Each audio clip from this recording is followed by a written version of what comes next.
This channel does not promote any violent, harmful, or illegal activities. All content provided by this channel is meant for an educational purpose only. MDH chana masala এখন ছোলা হোক বা বরবটি দানা, সাদা চানা হোক বা কালো, সব রান্নাই হবে অসাধারণ। MDH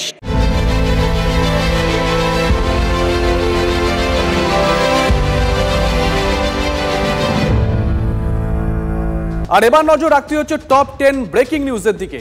আজকের বড় খবর, কলকাতার রাস্তার হাল দেখতে গিয়ে অপ্রস্তুত মেয়র। কলকাতার রাস্তার হাল এত খারাপ কেন? পথ চলতি মহিলার প্রশ্নে কার্যত বিব্রত ববি হাকিম। আজকে 2 নম্বর ব্রেকিং, জগদ্দলে নিখোঁজ তৃণমূল কর্মীর পচাগলা দেহ উদ্ধার। নিখোঁজ হওয়ার 4 দিনের মাথায় ব্যারাকপুরে দেহ উদ্ধার। ভাটপাড়ার মাংস ব্যবসায়ীকে খুনে অভিযুক্ত ছিল এই সাহেব। 3 নম্বর ব্রেকিং, ঠিকাদারদের বকেয়া 5,000 কোটি।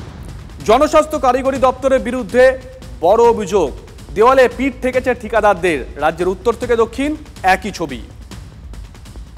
4 নম্বর ব্রেকিং, ভারী বৃষ্টিতে ভাসতে পারে পুজোর দিনগুলো। ঠিকই শুনছেন, পুজোয় প্রায় রোজই বৃষ্টির পূর্বাভাস। পুজোয় দক্ষিণবঙ্গে ভারী বৃষ্টির সতর্কতা। চতুর্থী থেকে সপ্তমী উপকূলে ভারী বৃষ্টির আশঙ্কা। অষ্টমী থেকে দশমী কিছু জেলায় ভারী বৃষ্টি হতে পারে।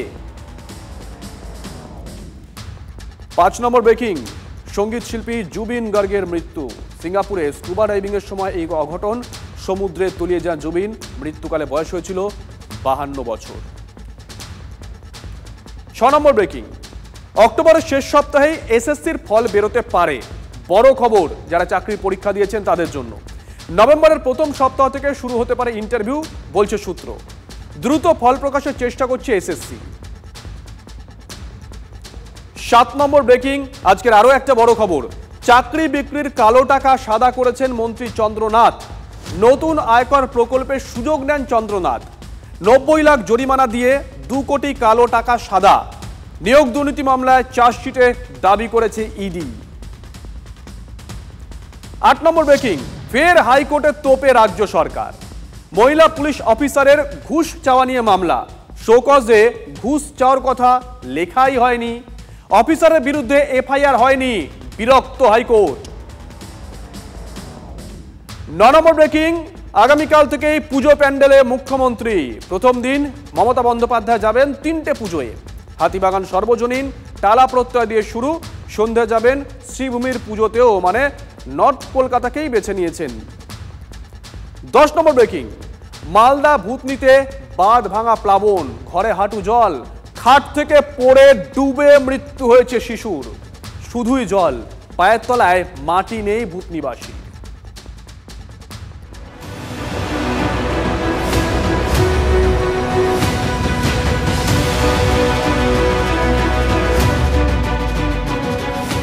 আপনার পুজো কেমন কাটাবেন? পুজো এই অবস্থাতে পুজো আর কি করে কাটানো যায় দাদা, আপনারা বলেন।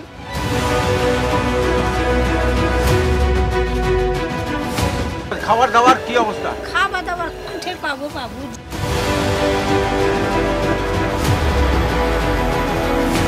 পুজো কাটাবো না কারো কাছে গিয়ে আমরা ভিক্ষা চাইবো, সেটাও তো যোগাযোগের নাই আমাদের। টানের জন্য কোনো ব্যবস্থা হয়েছে? নিচে নামতে পারছেন? না পারছি না, জল হেলাও।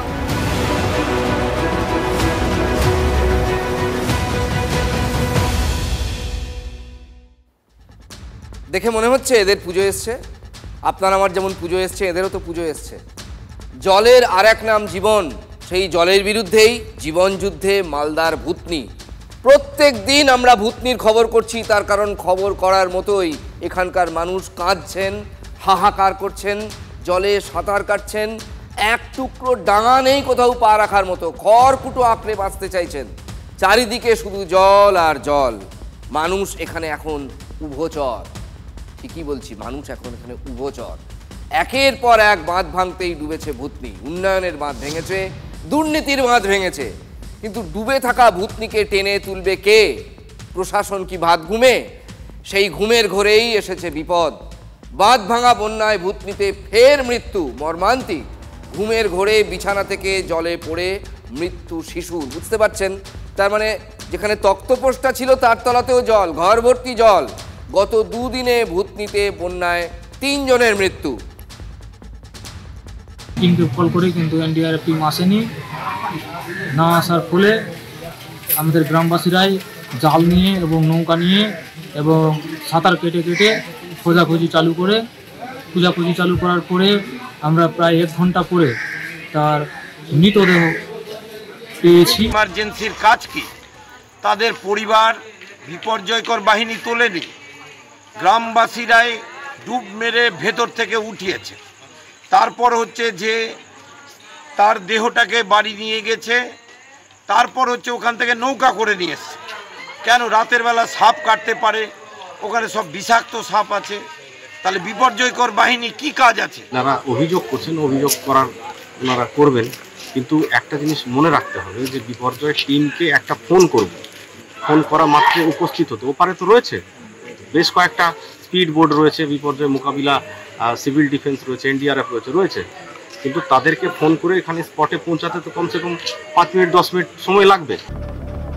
2 মাসে বন্যা হলে কোনো সাহায্য আছে, মেডিকেল টিম এসে বেরিয়ে যাবে।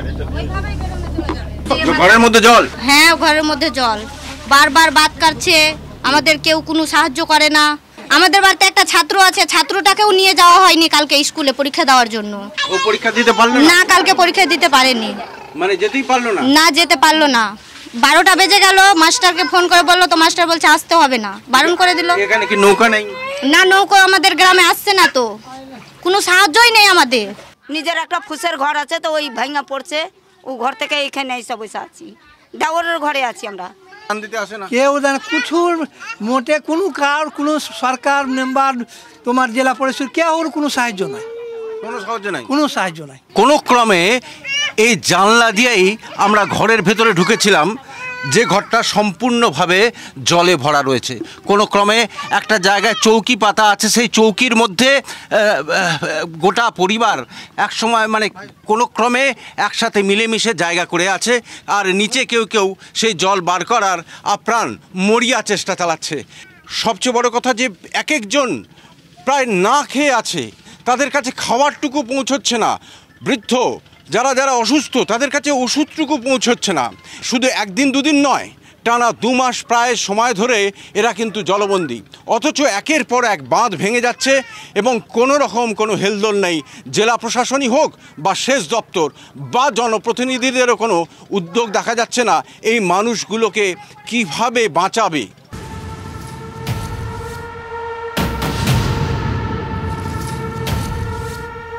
ঘরের মধ্যে ঘুরে বেড়াচ্ছে সাপ, আর পরিবারের লোকজন ছাদে আশ্রয় নিয়েছেন। আতঙ্কে দিশাহারা পরিবারের লোকজন ছাদে দিনের পর দিন রয়েছেন, সেখানেই রান্না, সেখানেই খাওয়া দাওয়া। দেখেন বাড়ির ভিতরে ভিতরে সব জল, ছাদের উপরে থাকছি, কিছু জলের পরিবেশন নেই, কিছু খাওয়ার পরিবেশন নেই, কিছুর সাবাযত্র নেই, ওষুধের কোনো নাই, ব্যবস্থা নাই এখানে। সব তার মধ্যে সাপ রয়েছে। সাপ কি ঘরের মধ্যে ঘুরে বেড়াচ্ছে? হ্যাঁ, ঘরের মধ্যে মধ্যে ঘুরে বেড়াচ্ছে। এই জলই খাচ্ছে? হ্যাঁ, এই জলই খাচ্ছি তো, আমাদের কল তো সব ডুবে গেছে। মানে জলও কেউ দিচ্ছে না? কেউ না। আমাদের ডোঙা আছে না, ডোঙাতে যাবো আমরা কোথায় জল আনতে? গ্রামে আমাদের কিছুই নাই। সব বাদ এই যে বাঁধছে, সব ওরা খেয়ে যাচ্ছে। কারা খাচ্ছে? সরকারের লোক টাকা দিচ্ছে, সব এই ঠিকাদাররা, সব পাবলিকেরা সব খেয়ে চলে যাচ্ছে। কত কষ্ট করে বাস করছি এখানে। আপনারা এখন ছাদের মধ্যে রান্না করে খাচ্ছেন? ছাদের মধ্যেই রান্না বান্না সব এই জলে উঠাচ্ছে। গ্যাস আছে না? গ্যাস তো নাই, শেষ হয়ে যাবে। ওই চুলা, মাটির চুলোতে, মাটির করে ইটা খাড়া করে। দুর্গম এলাকা ভূতনির এই সংকটতলাতে এসে যে চিত্র আমরা দেখতে পাচ্ছি তা সত্যিকারেরই ভয়ানক। প্রত্যেকটা বাড়ির অবস্থাই একই রকম, নিচতলা পুরোটাই জলমগ্ন, পুরোটাই জলের নিচে, কিলবিল করছে সাপ, এছাড়াও বিভিন্ন পোকা। ঘরে ঘরে জলবাহিত বিভিন্ন রোগে অসুস্থ হচ্ছে মানুষ, অথচ তারা ওষুধ পাচ্ছেন না, খাবার পাচ্ছেন না।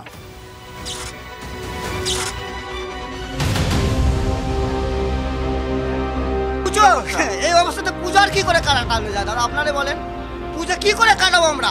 এই বৃদ্ধ মা বাপকে নিয়ে কোথায় যাবো আমরা বলেন? এই অবস্থাতে আছি, কোথায় গেলে আমরা পাবো পুজো কাটাবো?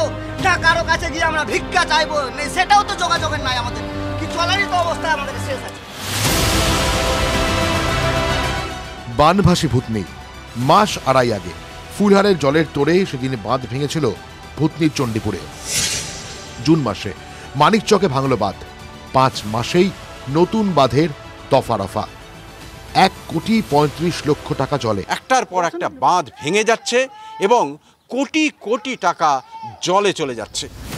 মাস ঘুরছে আর বাঁধ ভাঙছে, কখনো ফুলহারে কখনো গঙ্গায়।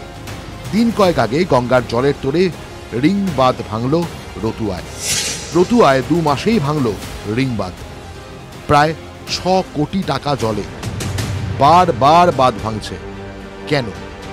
ঠিক সেখানেই অভিযোগ উঠেছে দুর্নীতি। একসঙ্গে বদলি সেচ দফতরের 3 উচ্চপদস্থ আধিকারিক। সেচ দফতরের চিফ ইঞ্জিনিয়ার, সুপারিনটেন্ডেন্ট ইঞ্জিনিয়ার এবং এক্সিকিউটিভ ইঞ্জিনিয়ারকে বদলি। শুধু বদলি, কোনো ব্যবস্থা নেওয়া হলো না। এই ভূতনিতে কিন্তু সেচ দপ্তরের কর্তারা আর কেউ নেই। সেচ দপ্তর আজ থেকে কাজ বন্ধ করে দিয়েছে। সেচ দপ্তর এখান থেকে যে কাজগুলো করছিল, যেহেতু চিফ ইঞ্জিনিয়ার, সুপারিনটেন্ডেন্ট ইঞ্জিনিয়ার এবং এক্সিকিউটিভ ইঞ্জিনিয়ার 3 জনকেই সরিয়ে দেওয়া হয়েছে। এরপর থেকে সেচ দপ্তর আজকে আমাদেরকে জানিয়েছে যে এখানে সেচ দপ্তর বাঁধ নিয়ে এই মুহূর্তে কোনো কাজ করছে না। মাসের পর মাস ভাসছে ভূতনি, এর শেষ কোথায়? আপনিও তো একসময় শাসক দলের ছিলেন, শাসক দলের প্রতিনিধি ছিলেন, মালদা জেলা পরিষদের সভাধিপতি ছিলেন। তখন সেচ দপ্তর কি করছিল? ভাঙন হতো না তখন। আর এখন এই সরকার ভাঙনের নামে লুটরাজ চলছে ভূতনিতে, প্রচুর টাকা আত্মসাৎ করছে, পরিকল্পনাবিহীন কাজ করছেন। যখন আমরা ছিলাম দায়িত্বে তখন কিন্তু ভূতনিতে জলও ঢুকেনি, ভাঙেনি। এরা ইচ্ছাকৃতভাবে ভূতনিতে জল ঢুকানো হচ্ছে। ভূতনির এই দুঃখ দুর্দশার জন্য দায়ী এই সরকার। আজকে কি হয়েছে, কি দুর্নীতি হয়নি, কি প্ল্যান মাফিক হয়েছে, কারো কোনো অভিযোগ আসলে আমাদের ডিপার্টমেন্টাল তদন্ত হবে বা ডিএম এর কাছে অভিযোগ করুক, বিডিওর কাছে অভিযোগ করুক। সব একর চলে যাচ্ছে, জলেও কোটি কোটি টাকা চলে যাচ্ছে। এটা ঠিকই যে হয়তো আমরা খুব শক্তভাবে পাথর দিয়ে যদি আগাগোড়া আমরা বাঁধাতে পারতাম তাহলে হয়তো রক্ষা পেত। সরকারের কোনো পরিকল্পনায় এদের রক্ষা করার, ভূতনিকে শেষ করার কাজ করে আছে এই সরকারের। আপনারা কি করছেন? মানুষ আমরা চাইছি এর পরিবর্তন চাই। আমাদের একার পক্ষে সম্ভব নয়। গঙ্গার মতো নদীকে রাজ্য সরকারের পক্ষে মানে কি বলবো, আর পার্মানেন্ট সলিউশন করা সম্ভব নয়। কেন্দ্রীয় সরকার এগিয়ে আসুক, আমরা চেষ্টা করছি যে না ভাঙে, কিন্তু প্রকৃতি গঙ্গা আমাদের মালদার জন্য অভিশাপ। দায়ে ঠেলাঠেলিতে ব্যস্ত রাজনীতি। বানভাসী ভূতনির জন্য কোনো পরিকল্পনা নেই। তাহলে সেই তিমিরেই ভূতনি। পুজোর জন্য 1,10,000 টাকা করে বড় বড় বাজেটকে দেওয়া হচ্ছে। আপনারা কি অবস্থায় আছেন? আমাদের জন্য কোনো কিছুই আসেনি। আমরা যে অবস্থাতে আছি, আমরা তো কিছু যোগাযোগও করতে পারিনি, কিছু জানতেও পারিনি কি আসছে না আসছে, টাকা না পয়সা না ধন না রত্ন। নদীর পাড়ে বাস, ভাবনা 12 মাস। সেই কথাটা হাড়ে হাড়ে বুঝছে মালদার ভূতনি। খাবার দাবার কি অবস্থা? খাবার দাবার কোনঠে পাবো বাবু? যে কেউ এসছে, কেউ কি এসছে? না হ্যাঁ, না বাড়িতে যা করছি ওটাই খাচ্ছি বাবু। কোন ত্রাণের জন্য কোনো ব্যবস্থা হয়েছে? না। নিচে নামতে পারছেন? না পারছি না, জল হেলাও চলতে পারে না। এই ওপরেই আছেন। এটা তো দেখালাম প্রত্যন্ত ভূতনির ছবি। কলকাতায় রাস্তাঘাটের হাল কেমন? পুজোর আগে রাস্তার হাল দেখতে বেরিয়েছিলেন মেয়র ববি হাকিম, ফিরহাদ হাকিম। গতবার পুজোর সময়ও গড়িয়াহাট ফ্লাইওভারের অবস্থা যা ছিল এবারও তাই। পুজোর আগে রাস্তা সারানো হয়, তারপর আবার সেই রাস্তার একই দশা হয়ে যায়। এক নাগরিক, এক মহিলা ববি হাকিমকে এই প্রশ্ন করে ঘোর বিড়ম্বনায় ফেলে দিলেন রাস্তার উপরেই। বাঁকুড়া, পুরুলিয়া, ঝাড়গ্রামের থেকেও কলকাতার রাস্তা খারাপ। জেলাতেও তো রাজ্য সরকারি রাস্তা বানাচ্ছে, তাহলে কেন সেখানকার থেকেও খারাপ কলকাতার রাস্তা? মেয়রকে প্রশ্ন পথ চলতি এক নাগরিকের, মানে আমাদেরই সহনাগরিক, মহানাগরিক মহাধন্দে পড়ে গিয়েছিলেন। কি উত্তর দেবেন? এইরকম একটা প্রশ্নের মুখে পড়ে ফিরহাদ সাহেব কিন্তু সত্যি কোট আনকোট থতমত খেয়ে গিয়েছিলেন, অপ্রস্তুত হয়ে গিয়েছিলেন। আমরা বলছি এ কথা কেন বলুন তো? উনি কি বললেন খেয়াল করেছেন? উনি বলছেন ওখানে, মানে বাঁকুড়া, পুরুলিয়া ইত্যাদি প্রভৃতি যত জেলা আছে আর কি, ওখানে কিন্তু ড্রেন নেই, জল নেই, ইলেকট্রিক সাপ্লাই নেই। দেখো কাণ্ড, এটা বলছেন মেয়র। প্রশ্নের মুখে বেফাস পুরমন্ত্রী।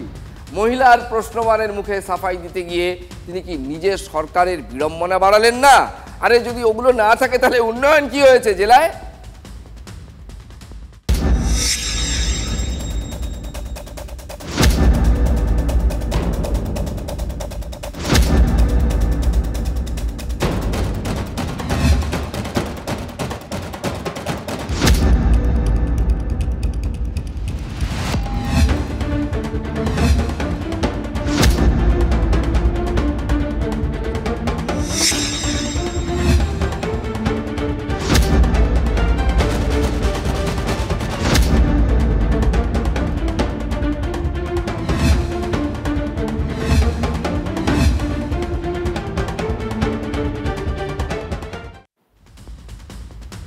ভৌত বিজ্ঞানের শিক্ষক মানে ফিজিক্স পড়াতেন, তার ঘরে সার্জিক্যাল ছুরি কাঁচি কেন? আদিবাসী ছাত্রীকে খুনের পর দেহ কয়েক টুকরো করতেই ওই ছুরি কাঁচি ব্যবহার করেছিলেন মনোজ পাল। এখন এই প্রশ্ন উঠছে, তার ঘর থেকে গজ, ব্যান্ডেজ ইত্যাদিও পেয়েছে পুলিশ। গজ, ব্যান্ডেজ ঘরে থাকতেই পারে, অনেকের বাড়িতেই আছে, আমার আপনার বাড়িতেও থাকে, কিন্তু সার্জিক্যালের ধারালো ছুরি কাঁচি তার ঘরে কেন? পুরোটাই কি পরিকল্পনা ছিল? তার মানে অ্যানাটমি ক্লাসে যেভাবে দেহ কাটাছেঁড়া করা হয় সেভাবেই দেহ টুকরো টুকরো করেছেন মনোজ। পুরোটাই কি প্ল্যানিং ছিল আগে থেকে ঠান্ডা মাথায়? রামদা কাটারি দিয়ে যদি কোপানো হয় তাহলে ফিনকি দিয়ে রক্ত বেরোতে পারে এবং সেই রক্ত একবারে ঘরময় ছড়িয়ে পড়তে পারে। সেই রক্তের দাগ হয়তো দাগ মুছতে হতে পারে আলাদা করে। এই সব 7-5 ভেবেই এই মাস্টার, এই শিক্ষক যে ধরা পড়েছে সে কি সার্জিক্যাল ছুরি ব্যবহার করেছিল? সবটা এখনো অস্পষ্ট। নিজে নাকি অন্য কাউকে দিয়ে এইগুলো করিয়েছে সে। শিক্ষক মনোজ পাল গ্রেফতার হলেও পেট থেকে সব কথা এখনো কিন্তু বেরোয়নি। কিন্তু ক্লাস 7-এর এই আদিবাসী ছাত্রীকে খুন করতে গেলটা কেন সে? না হলে কি লোক মরে? সেক্স ট্যাবলেট, অমুক তমুক নানা রকম জিনিস পাওয়া গেল। আমার সবুত হয়েছে ওনার সাথে আরো লোক ছিল। একজন করেছে না কয়েকজন করেছে তা জানার চেষ্টা হোক। তাই এখানকার প্রশাসনকে বলবো, পশ্চিমবঙ্গ সরকারকে বলবো, এখানকার সরকারের মুখে তিনি একজন মহিলা তাকেও বলবো যে এই বাচ্চা মেয়েটা আমাদেরই ঘরের কেউ সন্তানের বা কেউ নাতনির মতন, কেউ ছোট্ট শিশু, আজকে তার উপরে এই অন্যায়টা যারা করলো তাদেরকে ধরা হোক।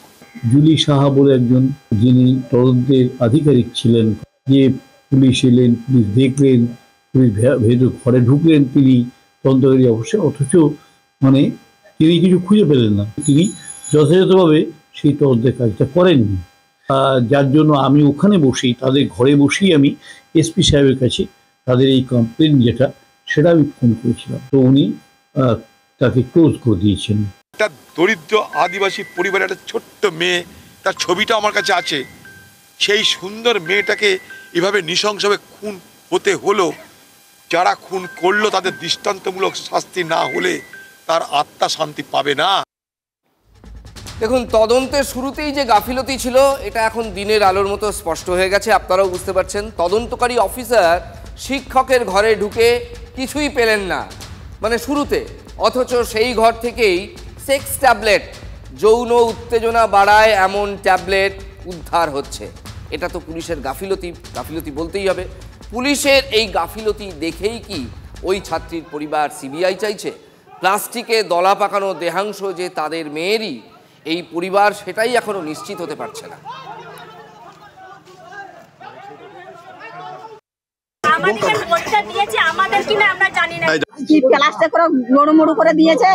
ওনার আমাদের বডি কি নাই সেটা আমরা জানতে পারলাম না, হাত নাই, পা নাই, কিছু নাই। আমরা সিবিআই যাঁচ লবো। কালকে আমাকে বললে, আমাদেরকে বললে কি কলকাতা বুড়ি যাবে, আবার কলকাতা বুড়িটাকে নিয়ে গেল না, আমাদেরকে লাস্ট টাকা দিলে। আমরা এখন সিবিআই যাঁচ লবো ভাই, আর আমরা যে এইখানে ভালো করে যাচাই হয় সেইখানে আমরা যাঁচ লবো ছেলে। আপনাকে আবার পোস্টমর্টম করাবেন? করাবো, করালে চালি তো আমরা করাবো, তাও আমাদের সিবিআই যাঁচ চাই। আর ওর সাথে যতজন লোক আছে ওদেরকে খুঁজে বার করাবে। বুঝতে পারছেন এবার যে পুলিশের ওপর এই পরিবারের কি ঘোরতর অনাস্থা। বলতে পারেন কেন পরিবারটি সিবিআই চাইবে না, তবে সিবিআই হলেই যে সব মুশকিল আসান হয়ে যাবে, সব ধরা পড়ে যাবে, ঠিকঠাক তদন্ত হবে তাও কিন্তু নয়। সব নজির তা বলে না। আরজিকর কাণ্ডে অভয়ের পরিবারও তো সিবিআই চেয়েছিল, এখনও তার বাবা মা কিন্তু বলে চলেছেন যে না, তারা সুবিচার পাননি। অনেক জনসমাজের একটা বড় অংশ বিশ্বাস করেন আরজিকরের ঘটনা একজনের কাজ নয়। আমি পারসেপশনের কথা বলছি, সাধারণ মানুষ এটা বিশ্বাস করেন, অনেকেই মানতে রাজি নন যেটা একজনের কাজ বলে। কিন্তু এই পরিবারের ওই দাবি ঘিরেই এখন বিজেপি ময়দানে নেমেছে। কংগ্রেসের অধীর চৌধুরী আজ গিয়েছিলেন রামপুরহাটে, ওই আদিবাসী পরিবারের সঙ্গে কথা বলেছেন। তার পরিবারের মানুষ হতাশ, ওদের বিশ্বাস নেই এই প্রশাসনের ওপর, পুলিশ প্রশাসনের ওপরও একদমই বিশ্বাস নেই। কারণ যে ডেড বডি পাওয়া গেছে, ওরা বলছে এই ডেড বডিটাই যে ওই মেয়েটির, এতে ওদের ঘোরতর সন্দেহ। দ্বিতীয়ত, ওদের যে ডেড বডি দেয়া হয়েছে তার পূর্ণাঙ্গ নাই, একটা মাথা আর একটু পাঁজর দিয়েছে। স্বাভাবিকভাবে ওরা চাইছে এ তদন্ত করতে গেলে সিবিআই তদন্ত চাই, তারা আমাদের কাছে দাবি করছে, এবং পুনরায় যেটুকু ডেড বডি আছে সেটাকে তুলে নিয়ে গিয়ে এমসে গিয়ে সেখানে তার পোস্টমর্টম হোক, এটা দাবি। এটা দাবি তো যেতে করতে পারেন, পরিবার তো করছেন না। দিদি সিবিআই যাঁচ কেন চাইছো? কেন যাচ্ছি? ছেলের যে সব কুসন্ডার পেলাম না, হাত পেলাম না, পা পেলাম না, কিছু পেলাম না। যেভাবে অভয়ার রাতারাতি দেহটাকে দাহ করা হয়েছিল, সেই একই ভাবে এই দেহটাকে কবরস্থ করা হয়েছে। আর কারা চিৎকার করেছে? মাঝি পরগনার নাম করে তৃণমূলের পঞ্চায়েত সমিতির সদস্য। বাচ্চাটার মৃত্যুর আগে কি হলো এবং এই ঘটনায় একা না অনেকজন, এটাও কিন্তু জানা হলো না। যদি সিবিআই চাই তাদেরকে আমরা মদত করতে পূর্ণ না, সিবিআই তো আমি বললে হবে না, কোর্ট থেকে করাতে হবে, সেইটা করতে আমরা প্রস্তুত। তার আগে যদি প্রশাসন পারে তাদের আস্থা বিশ্বাস অর্জন করুক। দেখুন, শাসক দল মানে তৃণমূল কংগ্রেস, এর মধ্যেও এজেন্সি পলিটিক্স আছে বলে অভিযোগ করতেই পারে, তাই তো তারা বলে যে কোনো ক্ষেত্রে। কিন্তু ভেবে দেখুন তো, একটা ক্লাস 7-এর মেয়ে, বাচ্চা মেয়ে, 28শে আগস্ট টিউশন পড়তে গিয়ে আর সে বাড়ি ফিরল না। রামপুরহাট থানায় নিখোঁজ ডায়েরি হলো। মাঝখানে কতগুলো দিন, কত রাত বিনিদ্র কেটেছে এই পরিবারটার। শেষে মঙ্গলবার গভীর রাতে কালীডাঙ্গা গ্রামের কাছে একটা জলা জমি থেকে দেহাংশ উদ্ধার হলো।